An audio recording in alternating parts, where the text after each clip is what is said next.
Hello everyone. In today's command, we're going to be taking a look at ASW, also known as Awfully Slow Warfare, also known as Anti-Submarine Warfare. Now, anti-submarine warfare has been around pretty much as long as there have been submarines, and it's had an amazing evolution, but a lot of the strategies and tactics and techniques that were used all the way back to World War I still apply today.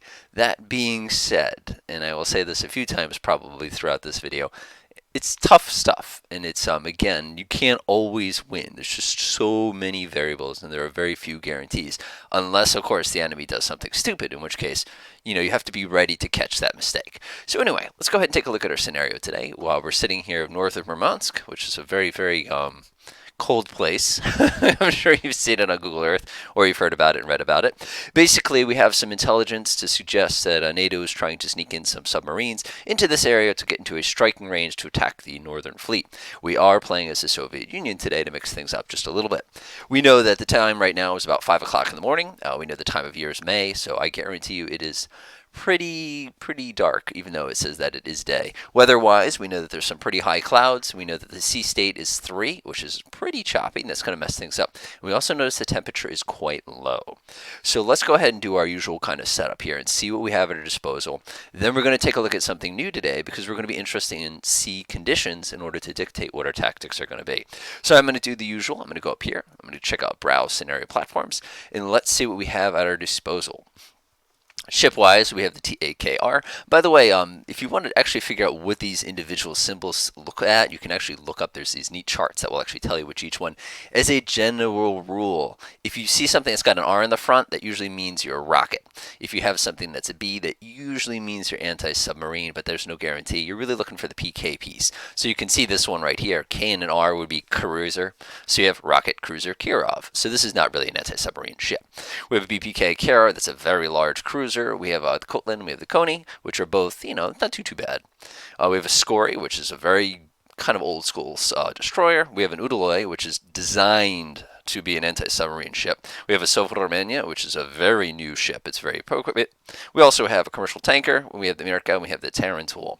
For the submarines, of course, we have plenty of aircraft, but we'll deal with that in just a little while. We have a Victor, and we have a Tango, which is kind of neat, because if you take a look over at the Tango, this is actually a diesel sub. This would be the last thing I'd use for anti-submarine warfare in modern times, but it's amazing in anti-surface warfare. And over here, of course, we have the Victor 2. So what are we looking for when we are selecting our platforms and our tactics? There's a couple different things. So I'm going to go ahead and grab the Tango real quick, and I'll kind of show you. Let's go to the database, scroll on down real fast. First thing we're interested in is we are interested in how noisy it is. Scrolling down to the bottom, it'll actually give you specific levels of signatures based on what's going on.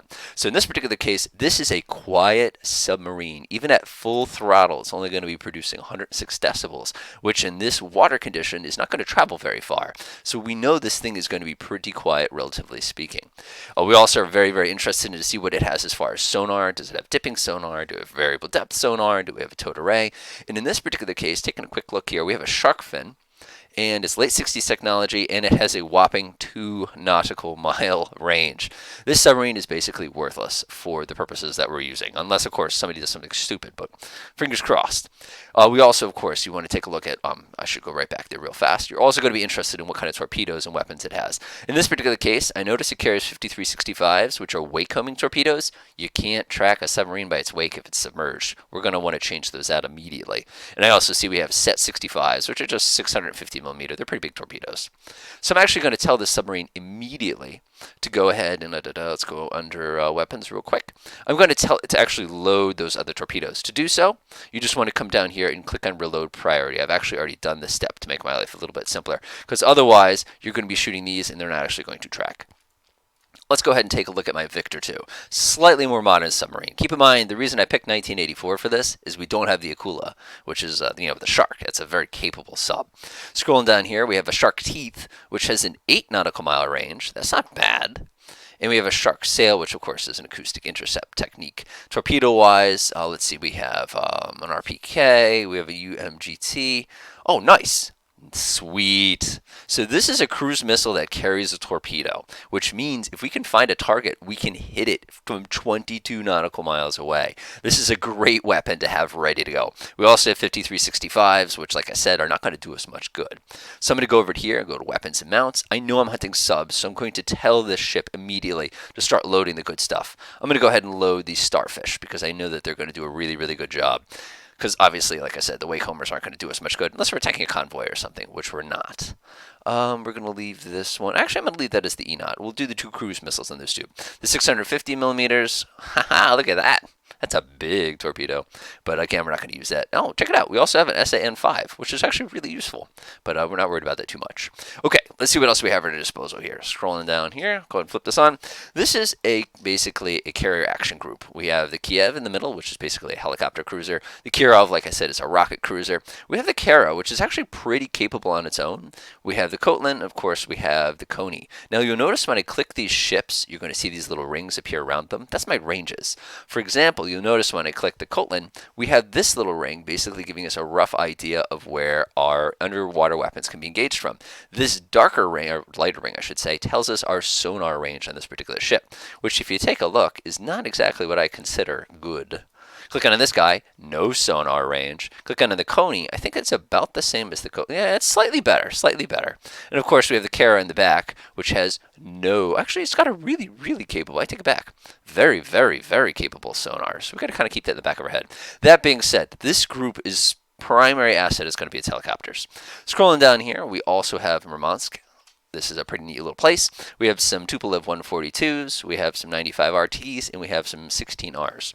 Now these are basically 2 different type of airplane. The Tupolev 142s, are these gigantic propeller-driven aircraft that are designed for anti-submarine work. So as a result, their loadouts are typically sonobuoys for listening in the water, as well as air-launched torpedoes. The RT and the Tupolev Rs, these are maritime surveillance aircraft. These particular aircraft are for looking at anything on the water. They don't carry sonobuoys, so they have very little capability to detect a submerged sub. That being said, they're wonderful at keeping submarine crews' heads down because you can operate their radar and basically cause them to panic when they pick up that ESM signal. So we're going to be using those as kind of generic, just take a look around. And then we're going to be using, of course, the 142s to actually prosecute. To be honest, when it comes to anti-submarine warfare, helicopters and airplanes are how to do it. Using a ship or a sub, I think the classic expression you probably heard is a knife fight in a telephone booth kind of a situation. So we're going to hope to avoid that. There's one other scenario we have going on during this exercise too. And if you swing all the way over here, I have a group of basically a convoy being escorted by a Tarantul as well as a Miracle 2. Both of these are basically small patrol craft. As you can see from this picture, it's not a big ship. The great thing about these, though, is they're very modern, and they actually have very, very, very, very capable sonar gear on board. This particular one has a neat set of sonar, because if you actually click on it, you'll realize that it has the ability to carry, I believe it has, yes, variable depth sonar. That's awesome. That's going to give us the ability to listen underneath the layer, which we'll talk about in a minute. Okay, so that's our assets. Let's go ahead and take a look at who we're dealing with here. It's probably going to be kind of tricky. Browse scenario platforms. Let's see what sneaky NATO's got. Okay, so they have an SSN 700. Oh, geez, that's going to be fun. An SSBN, a permit, a Narval, Lafayette, pretty much the entire library slash stable of American submarines here. Now, one thing that might surprise you is that nuclear submarines are louder than diesel submarines, which actually makes our work a little bit easier, but not as easy as it could be. Okay, enough background. Let's get to the fun part. So intelligence has identified several possible locations for enemy submarines. How do you know there's a submarine there? Let me give you a pro tip.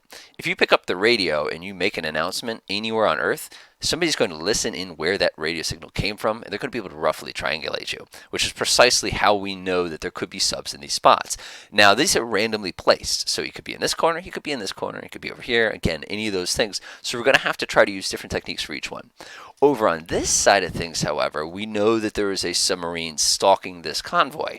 Now, fun fact, if you try to chase a convoy with a submarine, you're not going to succeed unless you're nuke. But if you're nuke, that means it's going to make it much simpler to detect you because you're going to be making so much noise. So it's kind of like a little catch-22. We will deal with the convoy separately, however, because that's going to have its own set of tactics. So anyway, let's go ahead and get to it. So first things first, let's talk about the geometry of our actual situation here. We know from intelligence that these subs are making their way towards Murmansk. That's a good thing, because that means we can sit here with our little measuring tool and detect at what range are they going to be able to employ, let's say, cruise missiles. Of course, in modern times, all of these ranges are good for cruise missiles, and why are we wasting time? We'd be firing from over here somewhere. But again, this is just a scenario. So that means we know that we're not in trouble until they probably get within 100 miles. Remember, the goal of anti-submarine warfare is to deny the other guy the ability to employ his submarines. Blowing them up is a great way to do so, but preventing them from getting close works pretty effectively. That means that this is kind of our sphere of please don't get in here, which means we're going to have to be able to take advantage of that when we plan our different missions. But I'm not going to worry about that yet, because here's why. To get within 100 miles, let's go ahead and grab our tool real quick. 100 miles would be here. Let's click right here. Even if he was here, that's a 120 nautical mile journey. If he's traveling at 20 knots for 120 miles, that's going to take him 6 hours to cover that distance, which is pretty good. Of course, if he's traveling at 20 knots, we're going to hear him. So he's probably traveling closer to 10, which is going to take him 12 hours to get this distance. That means I don't have to get into panic mode until probably about 11 o'clock in the morning. Obviously, these guys have a much, much longer journey. That's going to take them about 19 hours. This one's probably almost a day. Yeah, that's going to be about a day. So I'm not that concerned except for whatever's inside here. So he's almost my first priority if you want to think about it, because he can fire first. Of course, if this is just a regular attack submarine, nobody cares. All right, on to the fun part. So first things first, let's deal with this corner.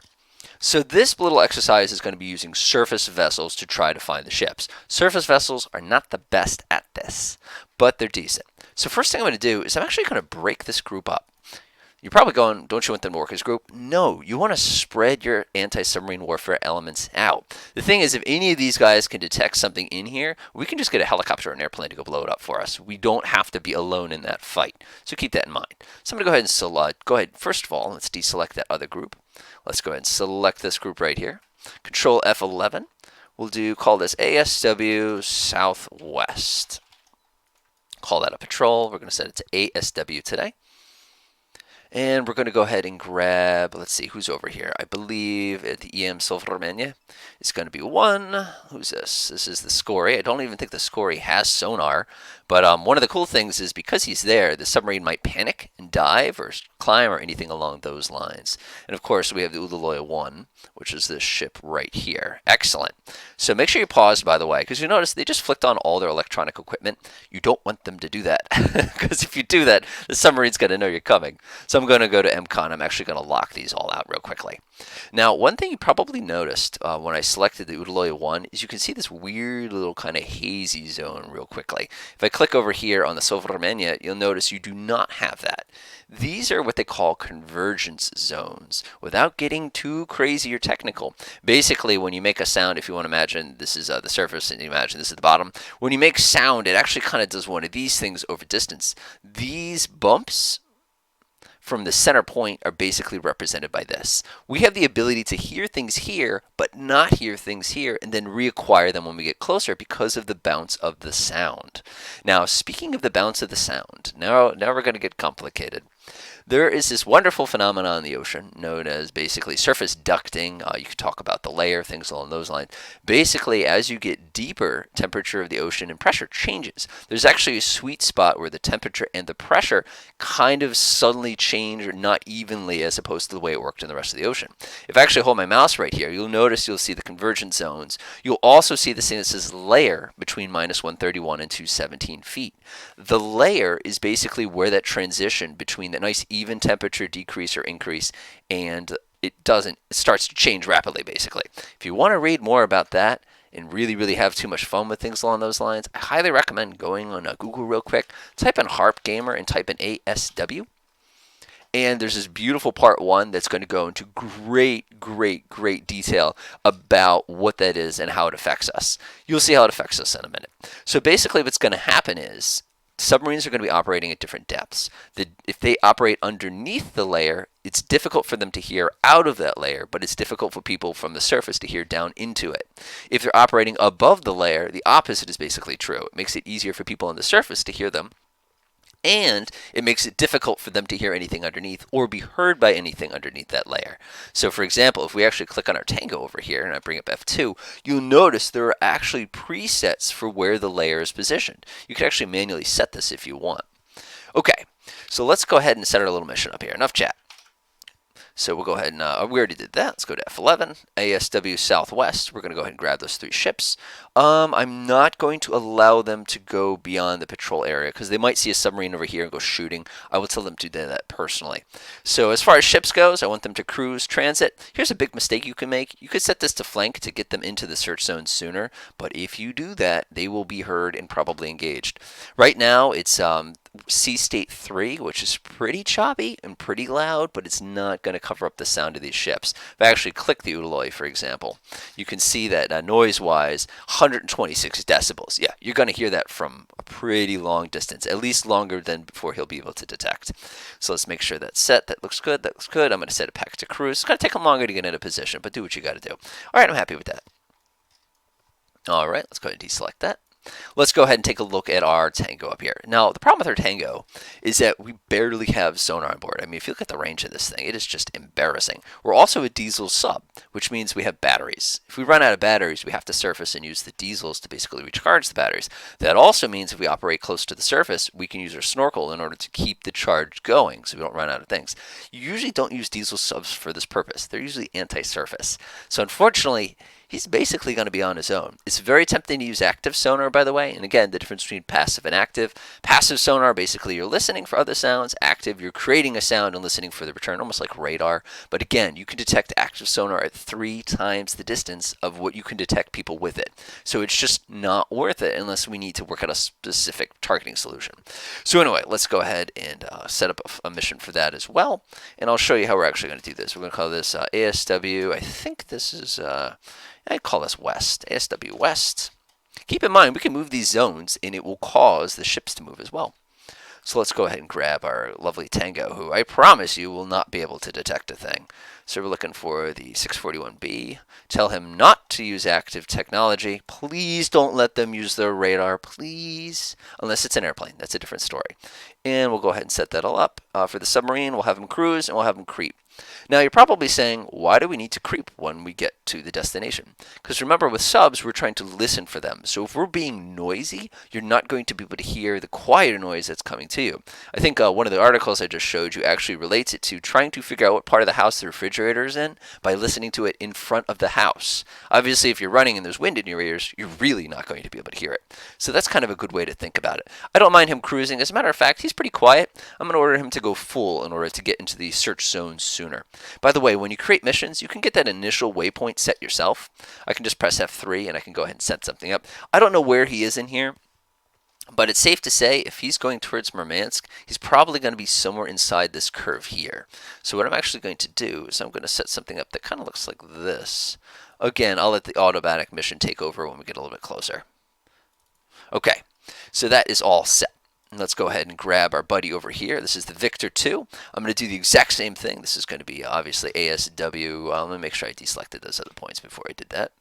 Let's go ahead and grab this. This is going to be ASW East. Of course, at these high latitudes, it's kind of interesting if you ask me. Oh, I better check that to make sure I did that correctly.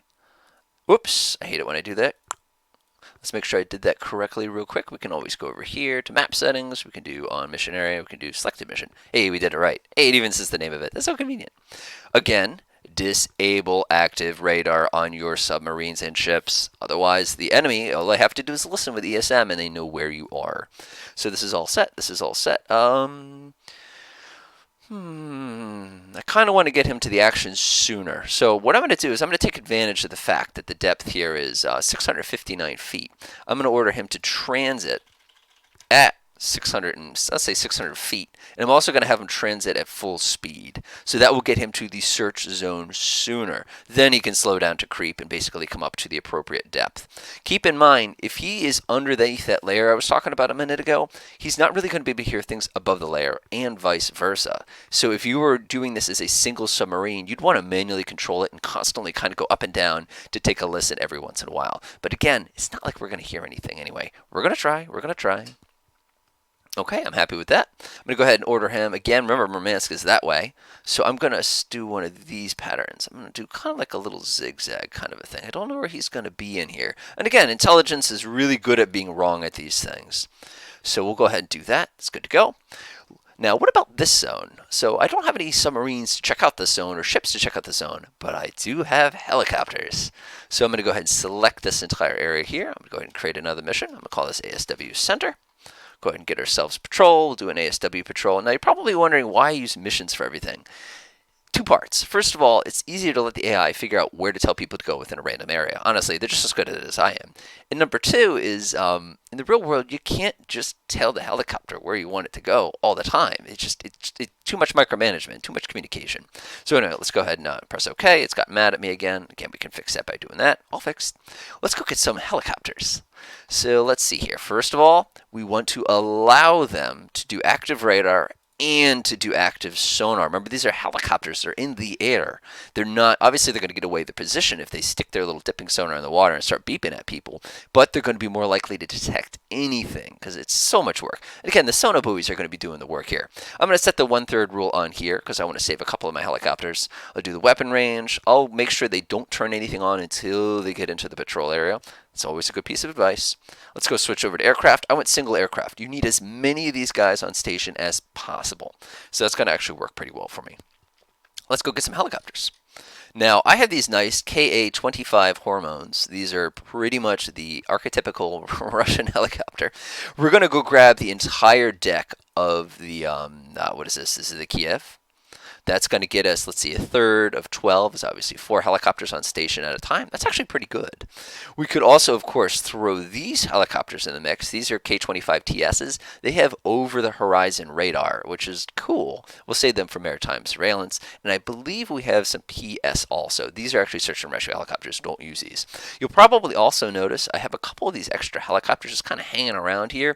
These are from the destroyers. I'm actually going to leave them alone. I like to use the destroyer to find the sub and then use the helicopter from the safety of the air to attack the target. That's a very, very useful piece of advice. That's pretty good. Active, active, active. Good to go. That's what I want. Obviously, that looks good. That looks good. That looks good. Okay, let's let them. They'll take care of it. By the way, this is a distance of 120 nautical miles. Those poor helicopters, as you probably know, the Ka-25s, again, this is just like our previous things, our range is not great. So if we're going to be doing maritime surveillance, that's going to be giving me a 100 nautical mile range, but it just means I'm only chilling for like, I don't know, like a half an hour. So there's constantly going to be helicopters taking off and landing. And again, if the weather was a little worse, we couldn't use helicopters at all. Okay, so now we need to go ahead and take a look at our convoy situation. Again, everything will work, I promise. So now our convoy here is chilling. Notice I have no reference points this time. So when you're going to get attacked in a convoy situation, there's really 2 attacks. They could hit you with anti-ship missiles, in which case it comes anytime, anywhere, all the time. Or they could try to engage you with torpedoes. The great thing about torpedoes is they only have about a 10 nautical mile range, which means for that sub to engage you, especially from the front, he has to be basically in a 10 nautical mile arc in front of you if he wants to take a really, really risky snapshot. You're not really going to get attacked from the side unless you're dealing with a nuclear sub because they can go fast enough to kind of catch up to you. If it's anything else, it's basically going to be operating in an arc kind of like this in front of you, which means when we go to search, we really only need to search the front arc. And remember, nobody fires at max range with the torpedo because you can just turn around and drive away with it for a second and the torpedo becomes useless. Also, when you fire the torpedo, you basically given up. So kind of keep that in mind as well. So with those 2 facts in mind, we can design a zone for our little escorts to kind of operate in. To do that, it's actually pretty simple also. I'm going to deselect. I'm going to go ahead and define an area. I'm going to define an area like this. Remember, like I said, it's 10 nautical miles. It's kind of the max here. And this is a huge, huge area. I'd be amazed. I mean, again, there's nothing stopping the sub from showing up right here, just taking a 5 nautical mile shot. Because remember, he's not shooting this way. He's actually shooting this way. He's arcing a little bit. So I'm actually going to increase the radius of this just a teeny, teeny, tiny bit. And again, I'd be really impressed if they're going to be taking a shot like that. If I were a submarine captain, of course, I'd be trying to get as far away as possible because I know these things can ruin my day. So this is going to be kind of my sub-searching area. If you had more ships, I could bring it down here. Obviously, if I had more and more ships, I could bring it all the way up here to kind of have like in advance. Or some people actually like to have multiple layers of these going at one time. But this works for me. So what I'm going to do now is I'm going to set these waypoints to be what they call rotating bearing. And now I'm going to come down here and click on the convoy. If this convoy rotates, these points rotate with it, which means as they go around turns and things like that, the area that is being searched for enemy subs will actually change. This is awesome. So now what we can do is we can create a new mission. Hey, what's new, right? ASW. Keep in mind, you wouldn't be doing this many ASW at a time. We'll call this convoy. We'll set this to patrol. We'll set this to, we'll do this ASW patrol. Okay. We'll go ahead and grab, I actually labeled these specifically for this purpose, so I know, shut their active stuff off or you're going to give yourself away. I hate that. And we'll go ahead, and that looks actually pretty good. We're going to go ahead now. We do not want them wasting time outside of any of the range. The prosecution area is also going to be the same area. We don't want them to waste time cruising around. Now, when they're transiting, I'm actually going to order them to go oop, that's an airplane. My bad. Sorry about that. I'm actually going to order them to go full speed because what's going to happen is they're going to kind of tool around in here a little bit. Then the convoy catches up to them, and then they have to shoot ahead. So to do that, you want to transit. It's called a drift and sprint, or a sprint and drift. When they're on station on the flip side, we want them basically tooling around slowly, constantly listening for those enemy subs. So that mission is now all set as well. So we only have one more thing to do, and that's get out our secret weapon, which is airplanes. If you're going to kill subs, you're going to do it with airplanes, or helicopters, I should say. I should be more specific.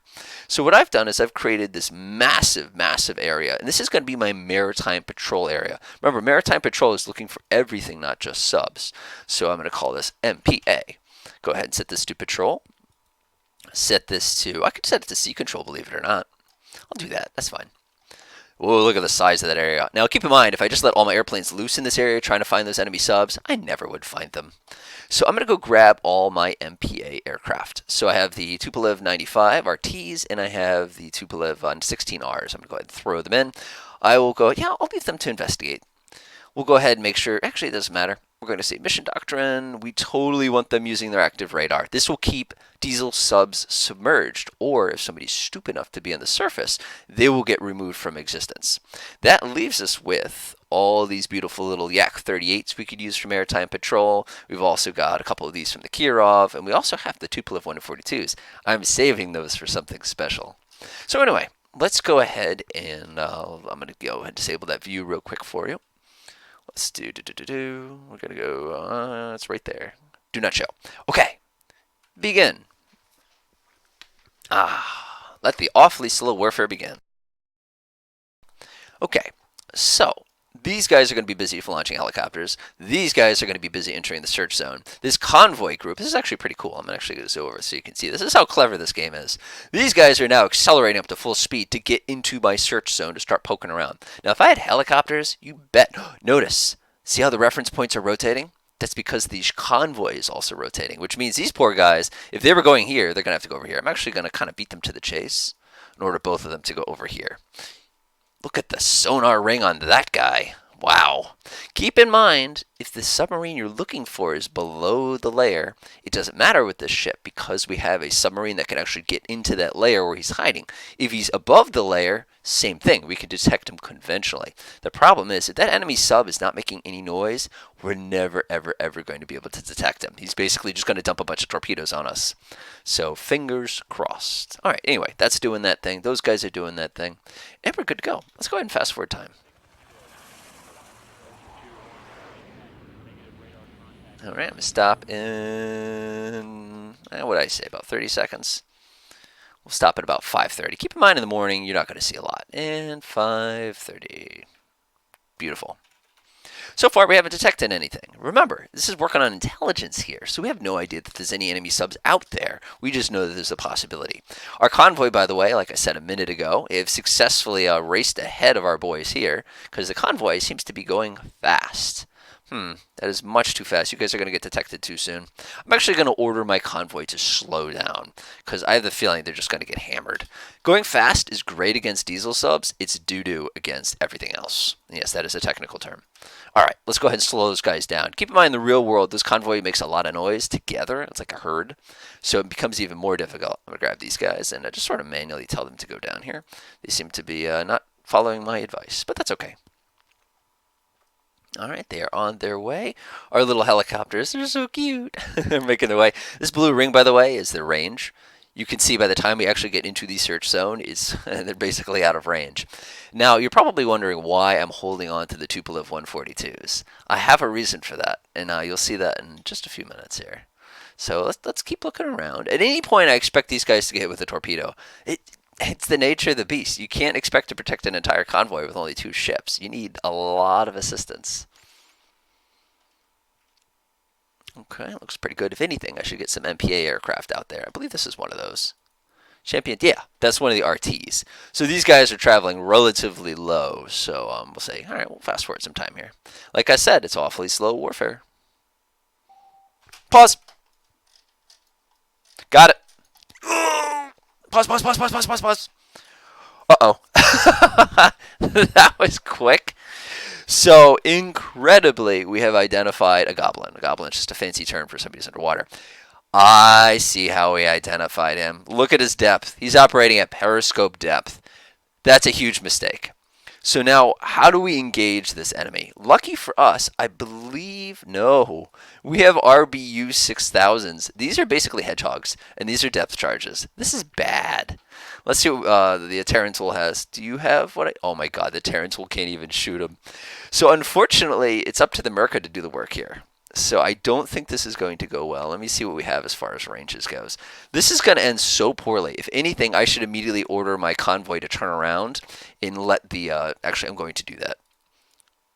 I'm ordering my convoy to turn around as fast as they can to get the hell out of there, because there's probably already torpedoes on the way. Now, how do we identify him? I'm kind of curious. We spotted him by the Mark 1 eyeball. Actually, these guys identified him. So pro tip, if you're going to be a submariner, please don't stick your masts out of the water. It's going to get you killed. So I'm going to get these guys out of here because there's probably already torpedoes in the water. We don't want to go too fast, though. Meanwhile, I'm going to get these guys to immediately... I don't know who it is, but I'm going to engage it. By the way, part of the fun of ASW is identifying the target. This could be, you know, a friendly sub. It could be a Chinese sub or something like that. But I'm going to skip to the chase and enjoy the fireworks, right? That's kind of the fun, right? So these guys are going to be turning around as fast as they can. Meanwhile, I'm actually going to unassign this ship and then assign him to attack him. Set it to automatic. Get up to speed, get up to speed. Why are you slowing down? Get that transport out of there. Keep in mind, this sub is... Oh! There it goes. Pause. So, these ships have what they call RBKs, which are these little hedgehog mortars on the front. He has already launched those at a range of 3 nautical... Oh my god, there's already torpedoes in the water, aren't there? So, place your bets as to if it's going to hit the sub. If the sub was smart, he'd be about 1,000 feet underwater right now. But this might end up actually pretty successfully. Please don't shoot torpedoes at us. Don't shoot torpedoes at us. This guy's about to get blown up. Oh, a couple misses. Looks like you guys got a lead to the right a little bit there. These RBKs are actually very deadly at short range. Yeah, I think we did some damage. But keep in mind, you kill a sub not with a direct hit, but with a lot of indirect hits. So how are we doing on ammo? We only have 2 more sets left. Because, of course, if we run out of ammo, it's time to bust out the depth charges. That's not going to go so well. Oh, boy. Oh, we hit him again. Keep in mind, if we hit him, he might flood and just sink. But chances are he's launching torpedoes at us right now, which we can't hear. I don't know what he's doing, but I guarantee you it's not good. And we're out of RBKs. And keep in mind, this ship can only engage him if he was on the surface, which is just not the case. Sometimes that happens. Okay, that means you are stuck with depth charge duty, my friend. And we'll zoom out and see how everything else is going. So these 3 ships are still getting into position. Remember, ships are slow. And meanwhile, our maritime patrol aircraft are doing a nice job getting a little bit of altitude and starting to poke around just to see what they can kind of find. Keep in mind, the higher you fly, the easier it is to detect targets. With that thought, I'm actually going to raise up my MPA guys. I feel like they're a little too low. Let's do station altitude of 10,000 feet. I just want to be able to get a little bit more reach with my long-range surface radars. Notice it's expanding to represent that. There we go. I just heard something go squish. Did you hear that? Oh, I'm sorry. I'm missing all the fun. Torpedo in the water. Keep in mind, a non-cruise missile torpedo is going to have a fun... Okay, that was a mistake. You might want to fire another one of those. Now, if he were smart, he'd turn around and run. Because if this were a human player, you'd have torpedoes inbound. I'm not 100%... Oh, never mind. Good job, everyone. We got one. Good job, everyone. Good job. Good job. Okay, let's assign him back to his mission. There could be more. There could be more. And let's go ahead and get our convoy, which now turn and run. It's probably running from torpedoes we haven't detected yet. And take them back to Murmansk. Cruise. All set. Okay, let's go back to the fun part. So right now these helicopters are getting on station. So helicopters are great tools because they're difficult to shoot down. Modern enemy aircraft, actually modern submarines actually carry anti-aircraft missiles on board. But a lot of times you can only deploy them if you're at, relatively shallow depths. So anyway, let's continue. Keep going to about 6:30 here. Yep, they're searching. Let me stop for a second. Now you'll notice these helicopters are deploying what they call sonobuoys. These are basically little portable sonars, and they're not the greatest range. Notice they have little symbols on the top that tell you how deep the deployment is. This is a very shallow one. This is a very deep one. The little P simply means it's listening, and A means it's active. We can tell somebody to drop one of these if we right-click on them and actually tell him to do it. So for example, if I suspect there's somebody deep here, I could go ahead and drop a sonobuoy. He doesn't have any active sonobuoys for that depth. Notice, by the way, he is basically out of fuel already, and he's having to run back, which means it's time to bring out my secret weapon. So if you remember, we had a pack of Tupolev 142s here. These things are awesome. They carry over 100 sonobuoys. They can be on station for like 9 hours. They're very fast. They're also very loud, but we don't worry about that. So let's go ahead and put these guys to some use here. So what I'm going to do is I'm going to bring up F11. I'm going to grab my little ASW, and I'm going to just give you a single Tupolev 142. I'll give my convoy a Tupolev 142. You get a Tupolev 142. For some reason, I forgot to add the actual submarine to that. I apologize. Southwest, we'll go ahead and give you a Tupolev 142 also. My west, you get a Tupolev 142. And you know what? Why not? We'll give you a Tupolev 142 too. So these aircraft are amazing. Think of it like the Orion of the Russian side of things. Basically, what they're going to do is they're going to fly at relatively low altitude, search radars. They're going to drop sonobuoys all over the water. They have plenty of torpedoes on board. They're nice and quick. This is going to be over quickly. Of course, if anybody actually manages to get anywhere, that'd be kind of nice too. Oh, notice the MPA aircraft just did it. There they go. So these are my Tupolev 142s. Now they're going to go into each one of the... Stop. Whoa, whoa, whoa, whoa, whoa, whoa. Now notice, I would have missed that if I didn't see contact change, but that's okay. So I'm going to go confirm what the heck this is. Goblin. It's a Goblin 203. What did we detect him with? Detect him with the RPB. That was the RT detected him. So he must be being stupid and poking his masts out of the water, or he's really silly, in which case it's a much bigger problem for him. But that's okay. Let's go ahead and speed up time. We're going to go check that out with the Tupolev RT.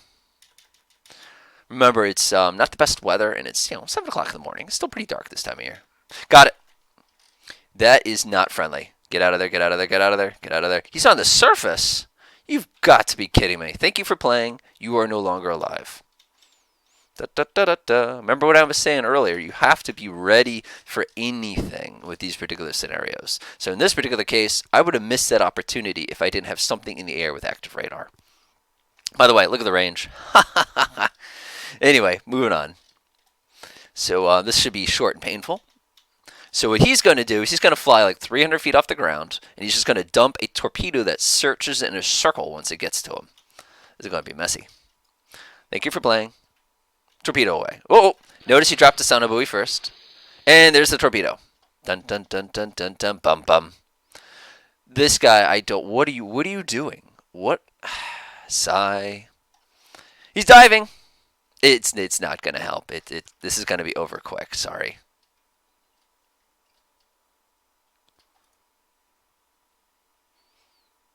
Yep, thank you for playing. It was a good effort, though. It was a good effort. Sing taps. I missed! Oh, by the way, Russian torpedoes aren't great. But that's besides the point. I'll let him deal with that. He's probably going to run out of torpedoes and inconveniencing this guy. Meanwhile, you'll observe that our Tupolev 142 and our lovely little helicopter buddies have done a delightful job of basically making it so you can cross this part of the ocean without getting your feet wet because of all the sonobuoys in the water. It's a Red October reference. But unfortunately, we have not detected the sub there. Again, maybe intelligence was bad. But here's the thing. I know it's 7:30 in the morning now. This has been about an hour and a half, which means the target has probably moved closer to Murmansk. So what I'm going to do is I'm actually going to grab the search area, and I'm going to bring it a little bit closer to me. I actually don't like the fact that these ships are getting so close. If anything, I'm going to tell them to slow down. because I don't want them to get too close. Because if they accidentally bump into an SSN, we might lose an entire carrier task group. So I'm going to go ahead and actually move the points a little bit closer to Murmansk because I know that time has passed. And if they're heading in this direction, chances are they're closer in this direction. That looks pretty good. And I'm going to go ahead and drag this one a little bit this way as well. I have a feeling this one's made the most progress, but again, I'm not 100% sure. And this is one thing I love about this game is they're going to go ahead and update those zone. I don't have to do anything for my convoy, by the way, because he's just doing his thing there. Meanwhile, my bear buddy has, yep, sunk. That's two. That's two. We're having a good day. We're having a good day. Let's see here. Let's grab these guys. I actually ordered you guys to creep speed. Okay, you're slowing down. You're slowing down. Okay, cool. Meanwhile, our MPAs are up at high altitude. If anybody is stupid enough to stick that periscope up, we're going to chop it right off. So now we go back to the ASW, which is, like I said, the awfully slow warfare. Yeah, I don't think, yeah, that's a lot of sonobuoys. And here comes the next round of helicopters to check things out. Interesting. Now this is the killer. Oh, look at this. This is one of the 2.140. Look at that line. That's incredible. I'm actually going to shrink the search zone a little bit here. I get a funny feeling that you're wasting time if you go beyond this point. Because again, we all know where we're heading. Wow, look at how many he just dropped. So hopefully he catches somebody. Keep in mind, if I let all 6 of those Tupolev 142s just run around and try to search for things, they will probably find him, even though there's only 6 of them. Much better than these ships. All right, he's just kind of doing his thing. He just flew by the carrier group. I'm sure they said hello. All right, and like I said, this is where it comes down to. Anybody who's played Dangerous Waters knows this experience in real time. And we have not detected a thing yet. Everybody's kind of looking around. I don't think he's in here. As a matter of fact, I'm going to do one of these things. Because there's no way that we wouldn't have detected. If we could detect him by sonobuoy, we would have detected him by sonobuoy. That is so many of those. I wonder how much these things cost each. Look at this. There's a Tupolev 142. That's just from him. Imagine how much zigzagging we could do with these. Keep in mind, in the real world, I actually read a really cool book by Yefim Gordon about the Tupolev 142, and they describe basically you had this little display and it would blink orange or something when a certain zone would pick up one of these signals. But how difficult it is to actually keep track of where these. By the way, sonobuoys have a limited lifespan. They'll actually self-destruct. Please don't drop it there. I'm actually going to order him to do this if he's cool with that. Because what I don't. Why did you do that? You can always right click on him and manually launch. But again, look at this. It's 9:30 in the morning and there's apparently still some submarines out there that we have not yet detected.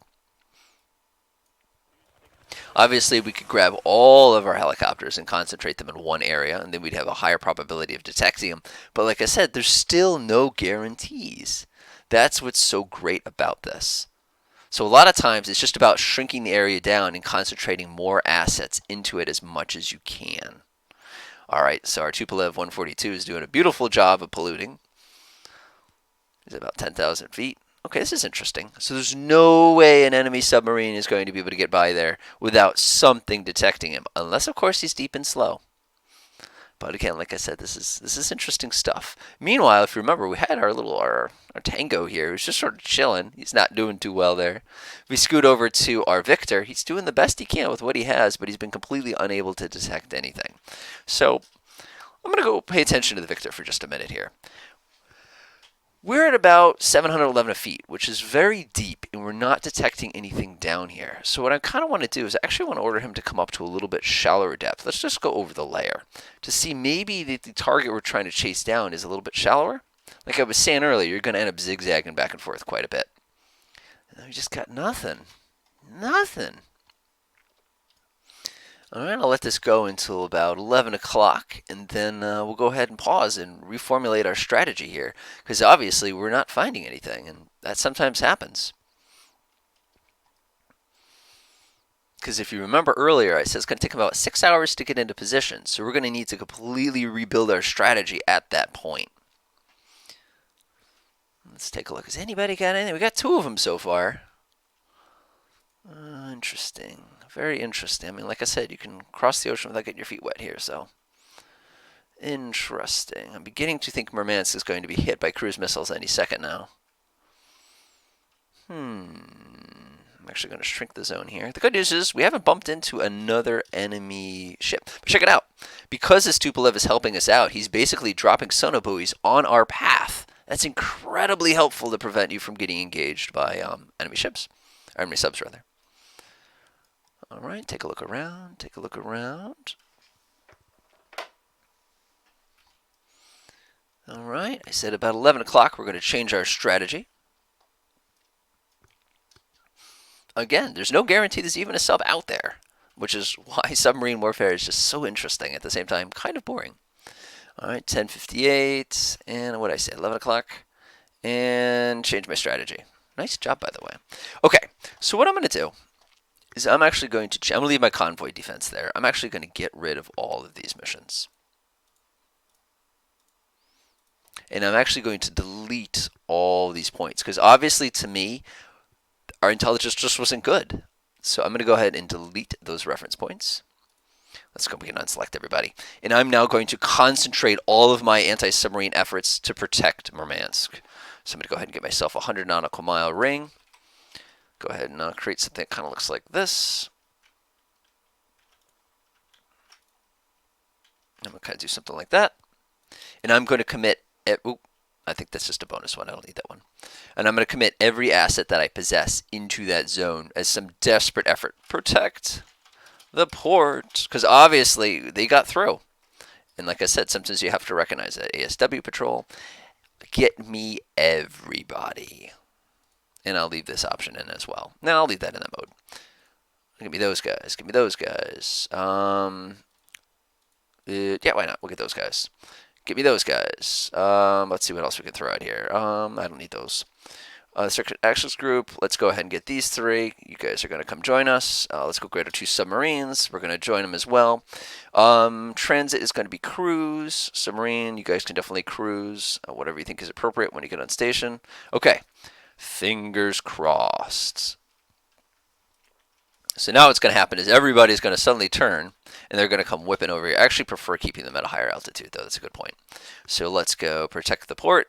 Aircraft settings. Set them up to, we'll do 10,000 feet. Seems to be pretty fair. Again, I don't expect to find them, but I do want to keep those radars going.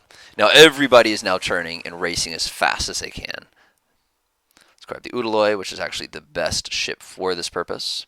Keep in mind, if there's enemy subs out there who don't like us, they will be having some free shots, unless, of course, their job is to get through quietly. What's that? Oh, never mind. We're good. All right. Everybody's turning around and heading back for the port. We'll carry this out until about 12:30, and if we get nothing, we'll say, you know what? They got us. Let's grab our Victor. Let's order him back as well. No, I want my Tango. Order him back. Everybody else is... Oh, by the way, my convoy's been doing fine this whole time. It makes me feel a little better. Keep in mind, we don't need to search this massive area unless we know that we need to search this massive area. So kind of keep that in mind when you're playing other people's scenarios also. So everybody's coming back. All of our helicopters are coming back. Look at how little range they have. Our surface action group here, we're going to go ahead and move them over here to the corner. Turn them to cruise, or send them to cruise, get them going. Meanwhile, there's enemy subs out there threatening us. And like I said, if by 12:30 we don't see anything, we'll go ahead and pause and see how bad we did. But again, a lot of the strategy just comes from how much can you concentrate your assets in one area. It's still a crapshoot. If your opponent's traveling slowly and deep, you're not going to find them easily, especially with 1984 Russian technology. So we have about an hour of in-game time left, and we'll cross our fingers to see what happens. Oh boy, keep in mind at any point, one of our surface vessels could have been blown up by a sub. So, yikes. Now, if we were clever, we'd actually manually control the speeds of these. Speed up, slow down, speed up, slow down, speed up, slow down, all the way along the time, constantly checking to see if there's anything to here for. Again, that's sort of a dangerous waters kind of a situation. But the fact is, this place is going to be crowded in a second with all the aircraft, and they're going to be able to pick up anything which got into range. Meanwhile, our convoy has actually been doing fine this whole time. Makes me feel a little better. All right, it's almost 12 o'clock, and then we'll pause and see how bad we did. Kind of interesting. Kind of interesting. These poor ships. Let's see how our diesel's doing, by the way. I'm actually kind of curious. How are you doing? Anybody else think it's weird? I can't control how deep this guy goes. Let's say that. He's cruising. That is his cruise speed? Poor guy. What What's his battery like? I kind of want to bring him. I'm not going to lie. I'm going to bring him up to periscope depth. I don't know why that's there, but that's okay. We don't need waypoint.